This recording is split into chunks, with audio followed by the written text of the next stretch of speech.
Nighttime can be one of the most exhausting parts of caring for a newborn baby. Babies wake up frequently during the night to feed, and mothers often find themselves feeling tired from interrupted sleep. A breast pump can help make nighttime feeding more manageable for the entire family.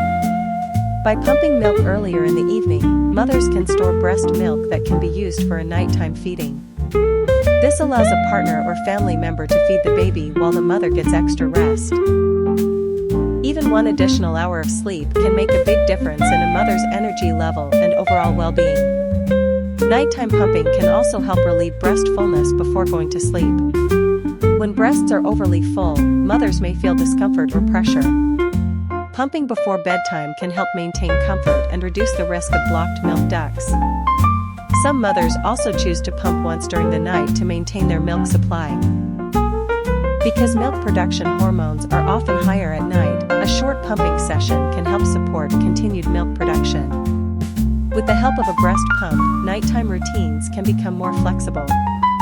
Families can share responsibilities, and mothers can get more rest while still maintaining a strong breastfeeding routine.